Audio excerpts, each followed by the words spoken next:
The chair of this session will be Véronique Gendron. She's the Director, Security Intelligence ATI request at Library and Archives.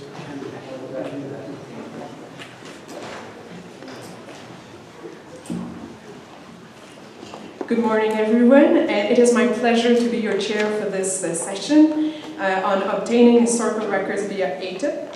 Thanks to our first panelist of the day, we've learned how to find and locate the records. We will now discuss how to obtain records that need to be reviewed under the Access to Information and Privacy Acts before they are released. And our first speaker on this is going to be Tim Sayle, Associate Professor of History and Director of the International Relations Program at the University of Toronto. And our second speaker is going to be Dennis Molinaro, who's the Academic Associate of the Faculty of Social Science and Humanities of the Ontario Tech University. And on that, over to you, Tim. Thanks.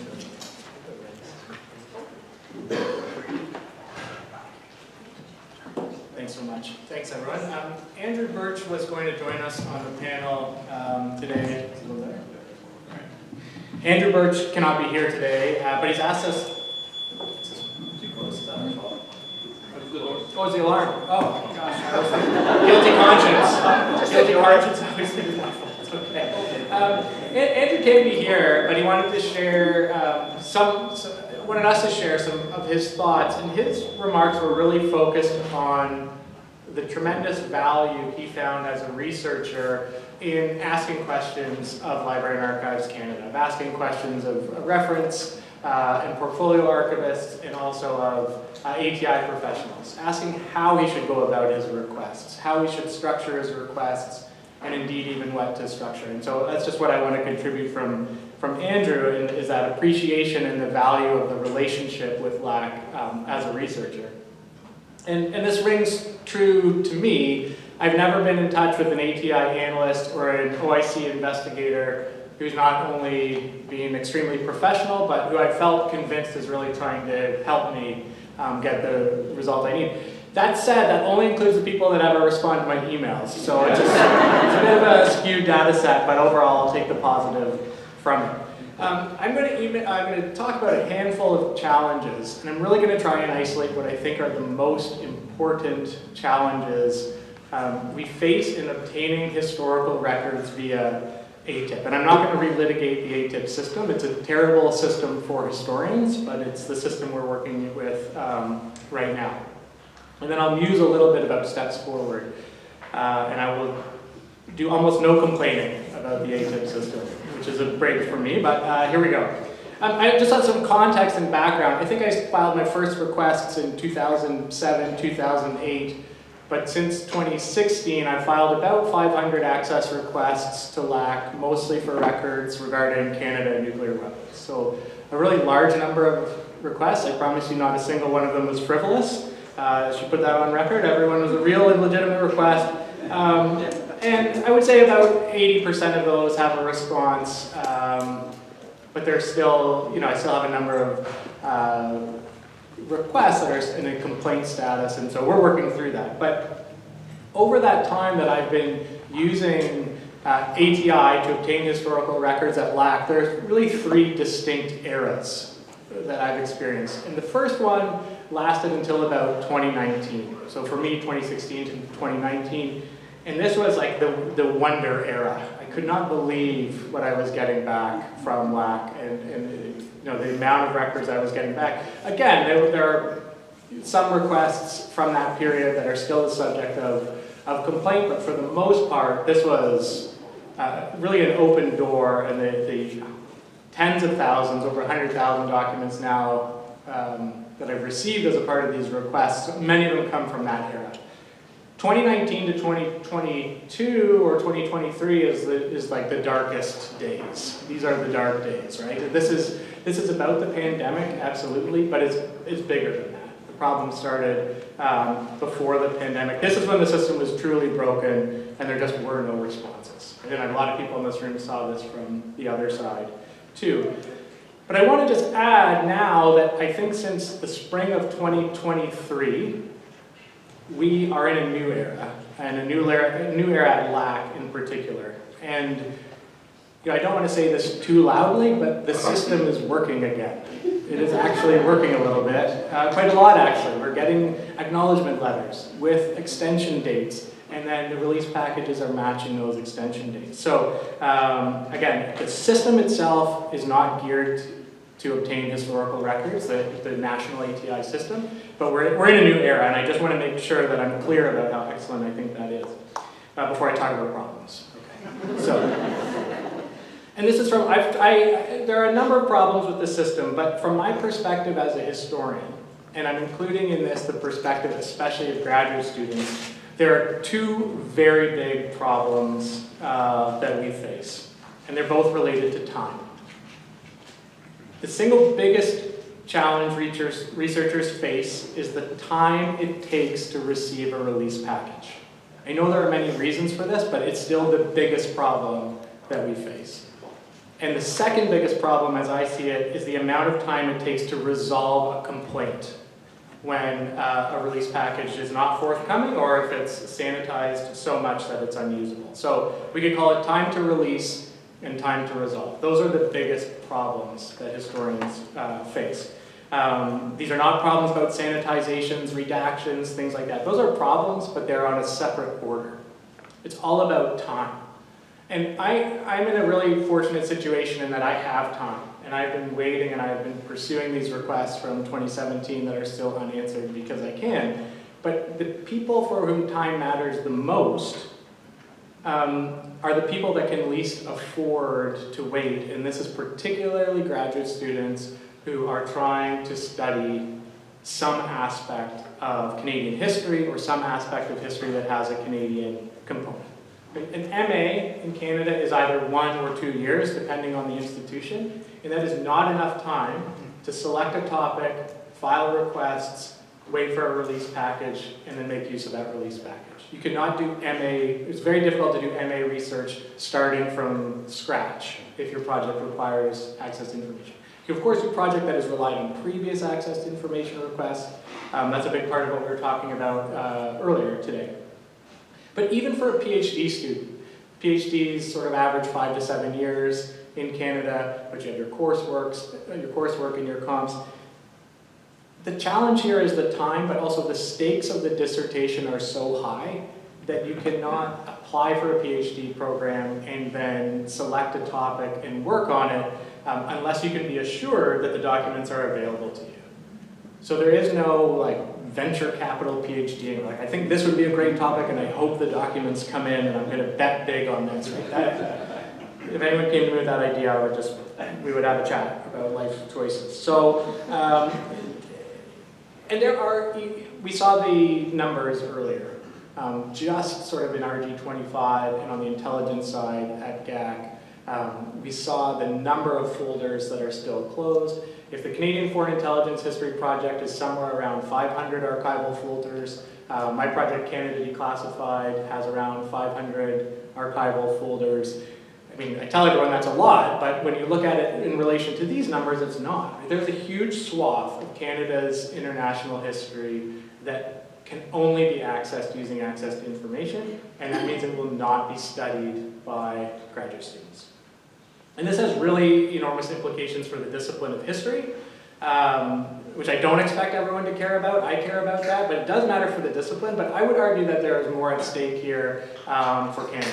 And as we are increasingly looking to the past to think about Canada's place in the world and its future, we need people studying Canada's international history as we think about the present and the future. So these are the real difficulties and challenges I face, and they're both about time. And again, I understand the reasons for the time, but let me just pivot quickly here to think a little bit about how we can try and improve this problem. And so I'd like to try and think a little bit about this sort of not too distant future about what we could be doing in Canada to improve those timelines and improve the process of obtaining historical records via ATIP.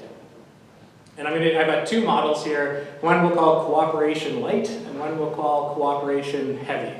And what's driving my thinking here is a need by both the academic side and the government side to cooperate in the release of records. Cooperation light is already happening. What we're doing in this room today, the previous CFIHP events that Alan has organized, have put academics and government in the room together. I think we understand the challenges each side is facing far more than before.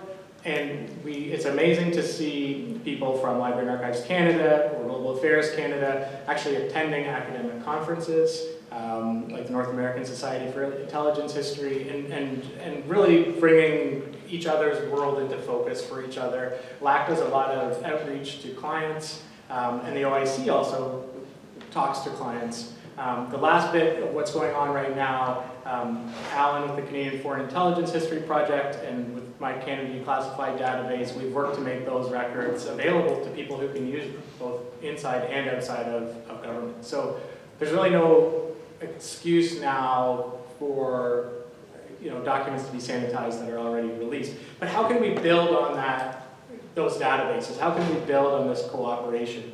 And this is where I would turn to cooperation heavy. So this is my second model. And that's thinking about how government can take advantage of the work being done in academia and in universities. And to really think about this as a cooperative process. And this is not new. We're not inventing something new. This is how the government works. Almost any government department in Canada regularly meets with academics in their area of study. I mean, there are a bunch of us in this room who were at Global Affairs Canada 2 weeks ago to talk about how historians could inform policy today. DND has sessions with scholars, and of course, finance, all departments meet. So this seems like a prime place for ongoing and real cooperative efforts between Library and Archives Canada and historians. Because archivists and ATIP analysts have this incredible expertise. They know the system and the rules they have to operate in. But the only other people sort of living this experience are historians, right? They are the people who are working in these areas and have a lot to say. So how can we cooperate better? I think that one way to do this would be to build on these events about process and move to cooperative events that focus on historical substance. To have workshops or virtual meetings where historians don't present finished papers, but explain how they're researching to people on the government side, explain what they've been able to find in other archives, and in some cases explain to the government what the government has already opened. Right? And the people who know that the best really are the people studying those fields. Just as another example, at Canada Declassified, we're starting to experiment with large language models and to see if these GPT technologies, I mean, I know you can't say GPT technologies, it's like ATM machine, but pardon me, but like using something like private GPT and natural language to query open records to see if that information has been already released or where to look for it. Right now, it's really quite effective if we get a release package that's sanitized. We just use Control F and we realize the government's already released that information, and that's fine, but it feeds into this lengthy process and there's an investigation.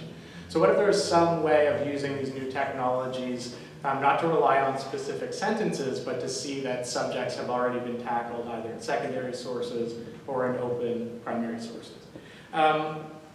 What even about involving historians and scholars in the training and the development of access staff and investigators, and really providing some insight into the historical world? There's a lot of room for cooperation here is my point. And I'm not asking for a security clearance. I'm not asking to see private information. This is not a suggestion of let's give a fox the keys to the hen house. That's not my point. The point isn't that historians should come in and make decisions. It's that it would make sense to me, I think, if government writ large understood that historians could provide more substantive information that would just be one input to the process of making more information available. And I say this again in this really spirit of excitement about the situation we're in right now. I think LAC's doing an excellent job on ATIP this year, but I'm skeptical we're going to see major statutory legislative changes soon, and I'm skeptical about a declassification framework just based on the news this week, but we will push for those things, of course, but we have to act now. And the other thing is that the money, the resources that are supporting the current good news story, how long do those resources last? We don't know. So let's start thinking now about what the future can look like and how we can cooperate and get the best possible returns for this system. So that's my pitch for today, so thanks for listening.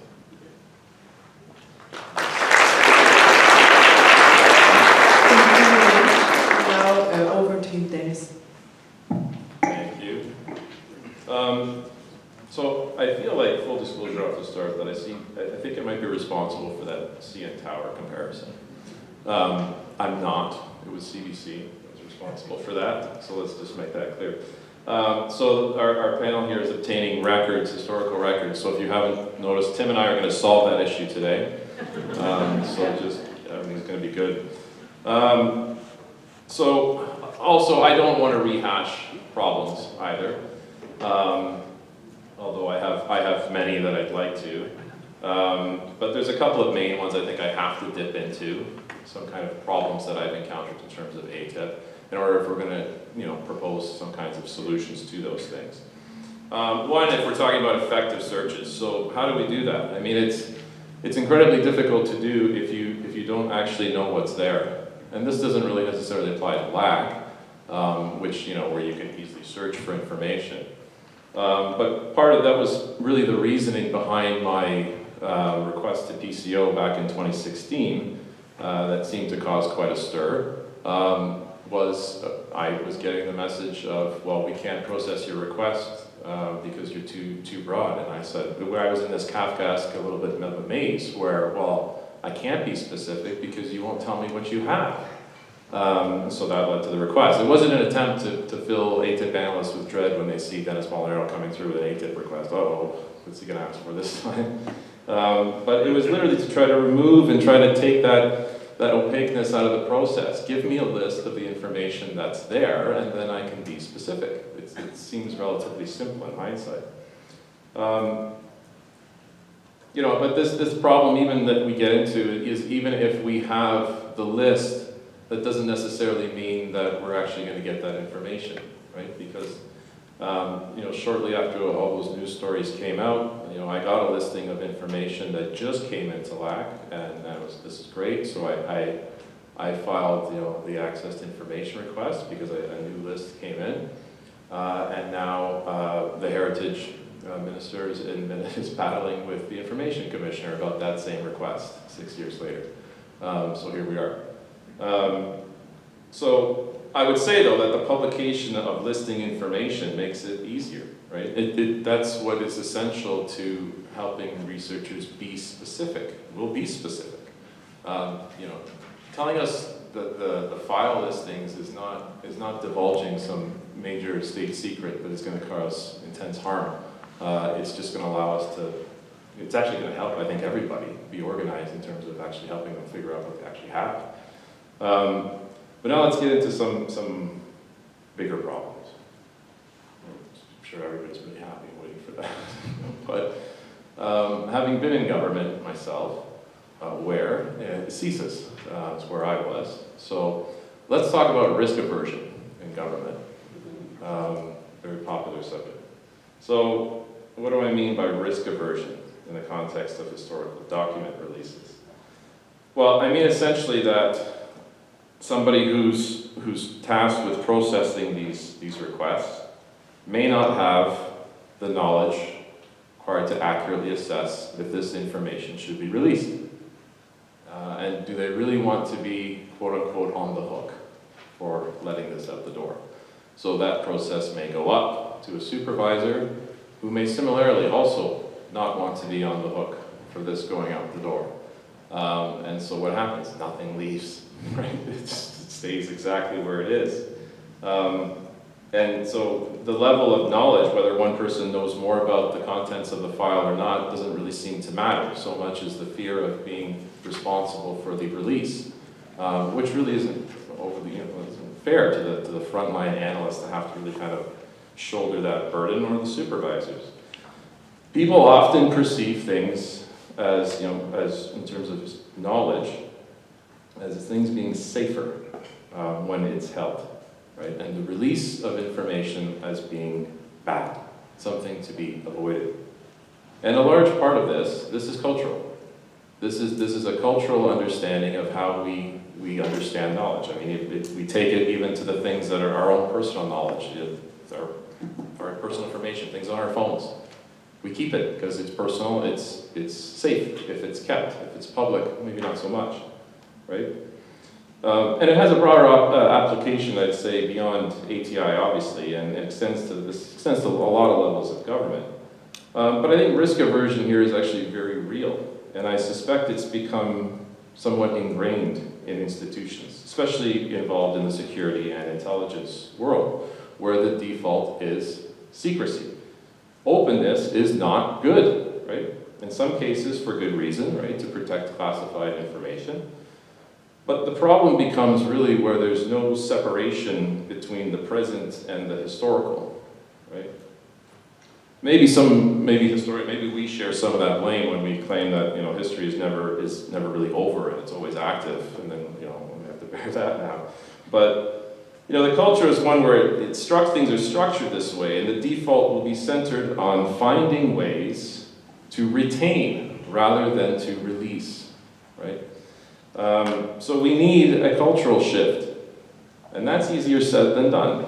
But we have to have really a concerted effort whereby the analyst's job and the ATIP department's job is not to find ways to prevent release, but find ways to release.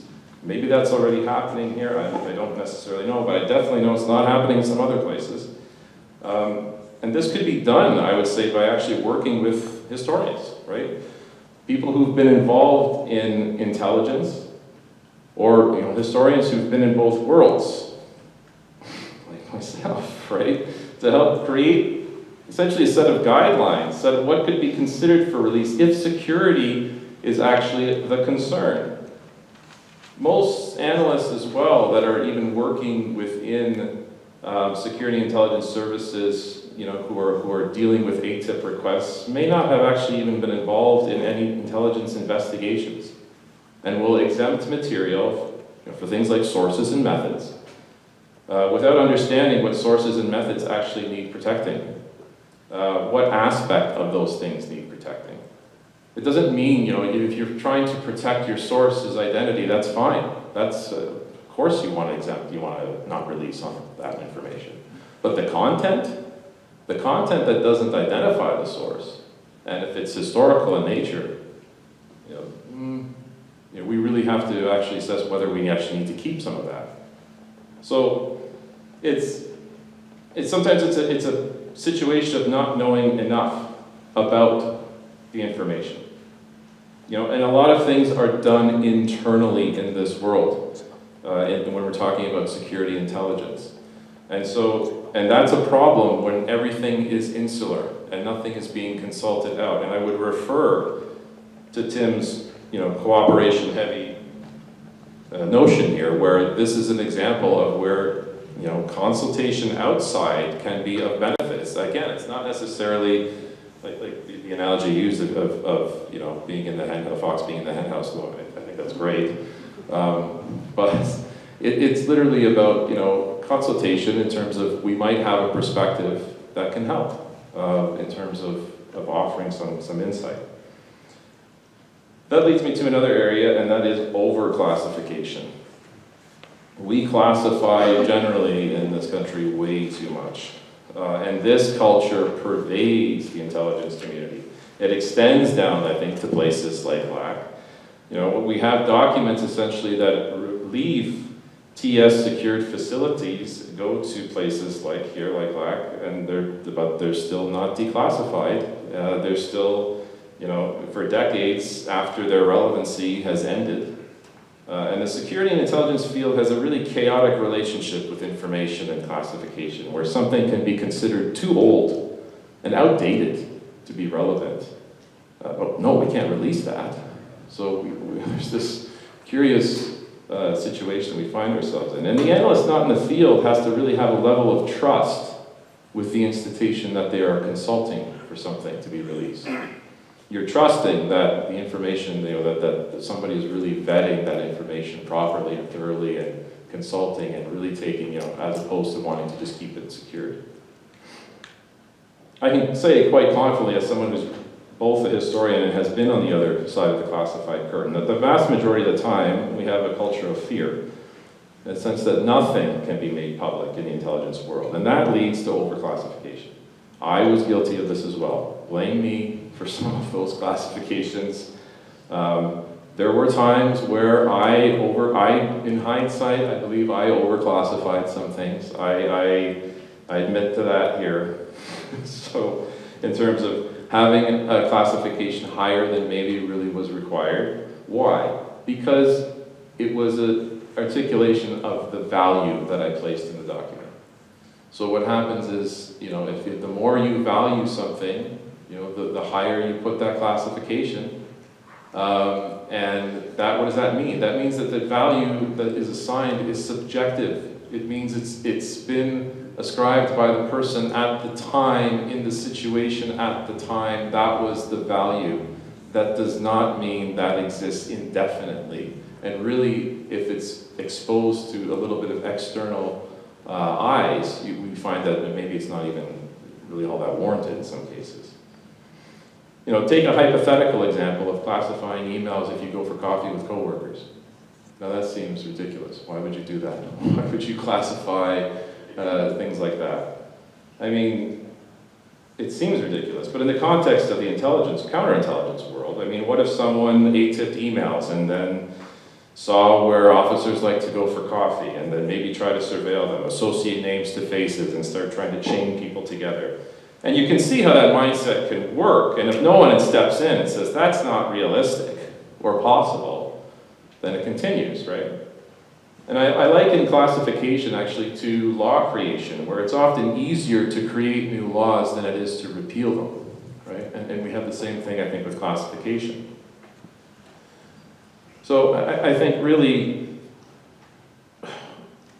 within the intelligence community, there's a fear of what I call the spaghetti monster super spy, in the sense that there's an all-powerful adversary who can get at anything if they just have the time and attention that's devoted to you and your colleagues, and it's really not there, right? And I think a lot of that comes down to how we define harm, and that was brought up earlier. Because harm and embarrassment are two different things, and they often, I think, get blurred together. And I think the same thing happens when we consider government as one long chain that is unbroken. But harm to Pierre Trudeau in 1980 might not necessarily be harm in terms of 2023, so the government of today. And really harm, we are talking about national interests harm. And it's much more severe than the government did something they'd rather people not know about. But the time has passed where it's actually a real security concern, and maybe people should, right? So I think one way also to get around both overclassification, right, and initiate culture change, and also getting around this idea of risk aversion, is to remove some of that decision making at the ground level. And how can we do that? Well, through mandatory declassification, right? But one that comes with fewer parameters, because if it comes with a host of, well, except in cases of X, then we're layering on risk aversion again through exemptions, and then we're no further ahead. We have to be realistic about what aspects of sources and methods actually need protecting, really. What file information is actually still relevant in terms of a national interest in harm?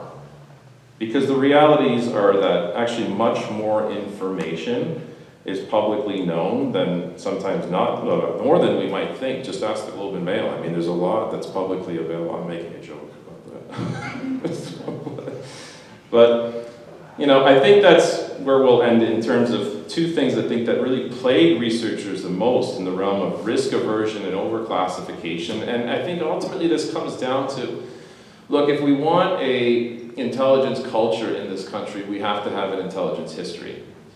And we can't do an intelligence history unless people are willing to part with things that really are no longer relevant when it comes to harm in the national interest. We need to actually be realistic about what that is.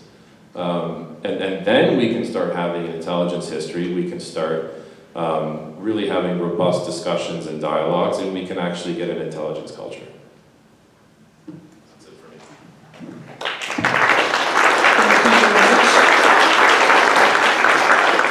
I imagine someone's going to bring a microphone for a question from the crowd, but in the meantime, I'll throw a first one. So, why not? I'm the chair. So, a question for both of you. What is the number one thing that you have learned that has proven to be a game changer when you have to frame an ATIP request to get access to records?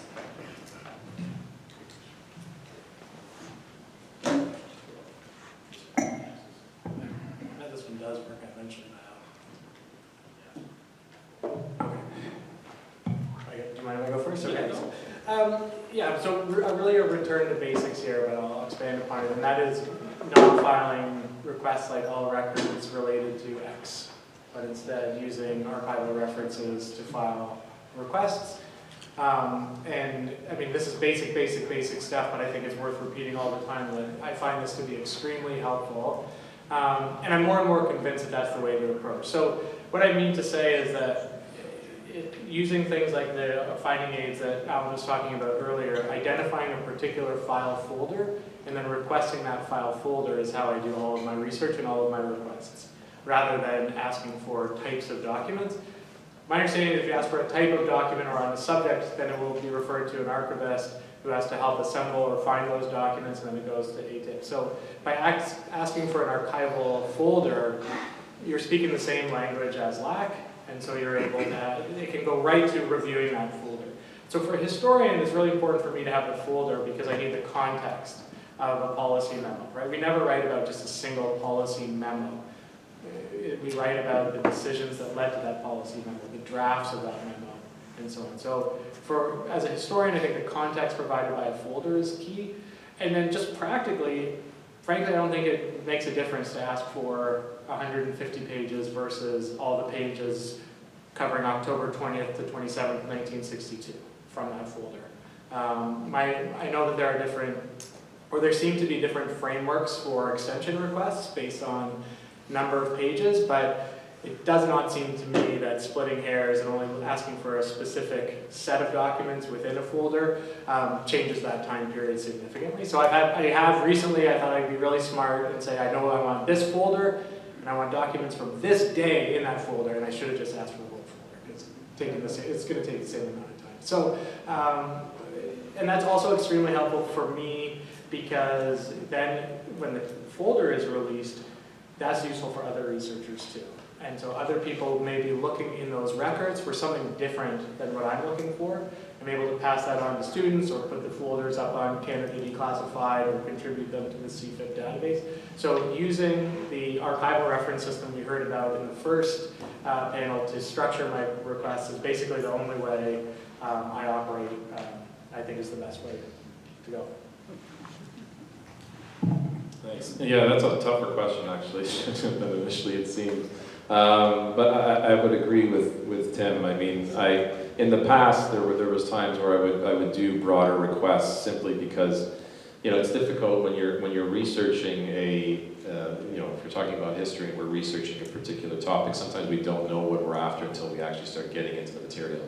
But that being said, I definitely have learned that by just going after individual folders, as you were saying, I had higher success rates.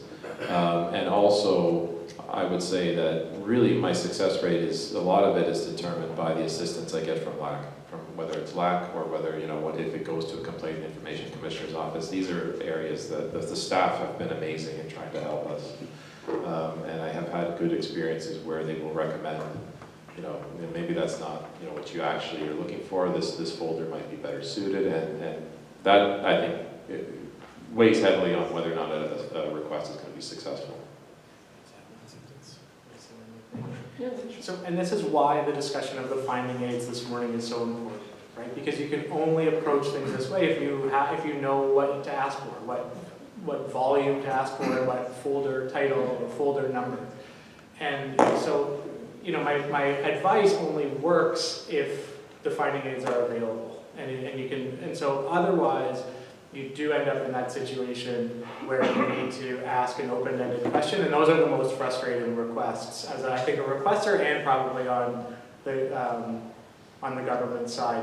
And I have to say, just because a lot of ATIP folks in the room,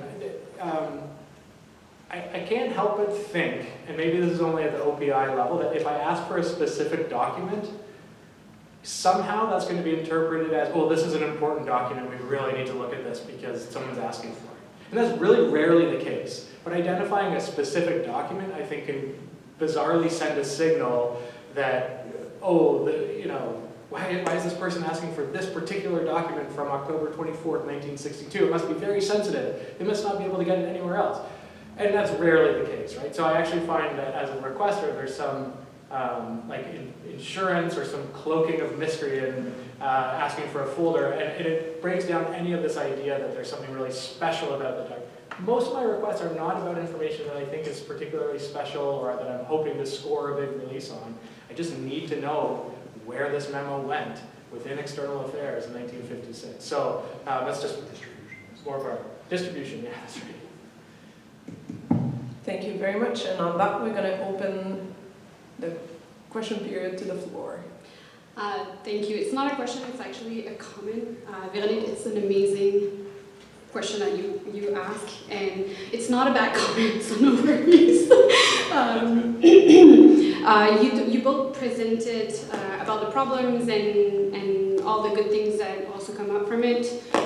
I just want to give a different perspective because, well, I was the archivist doing your research, basically.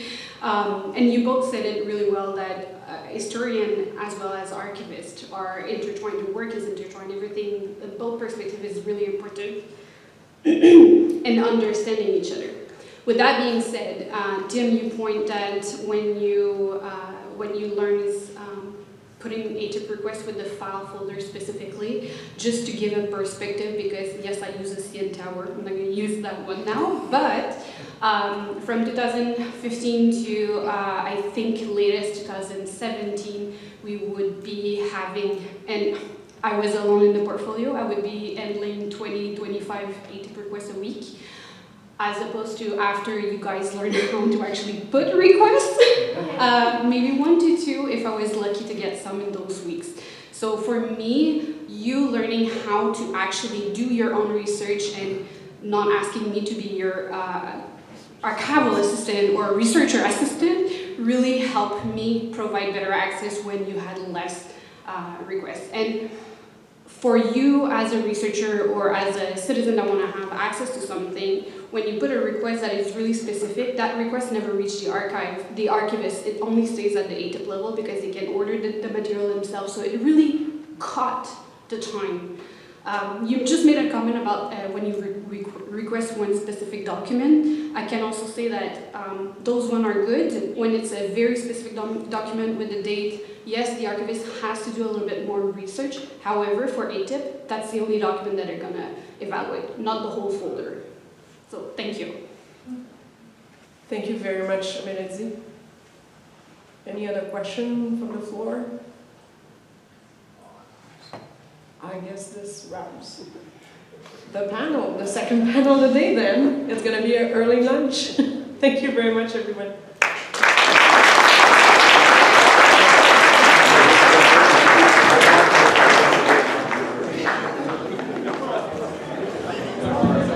Well, we'll take a break now, starting lunch a bit early. So we'll get started again at 1 o'clock. I just also want to mention that LAC ATIP team will be setting up a kiosk at the back of the room to address questions that people might have, any specific questions regarding ATIP requests or other questions involving making a request to ATIP. So this will be a chance to get into sort of a one-on-one discussion with the ATIP staff. So they're planning to be here at 12, so they might not be quite set up, but during the lunch period, the ATIP staff will have a kiosk for those kinds of questions. Thank you and enjoy the lunch.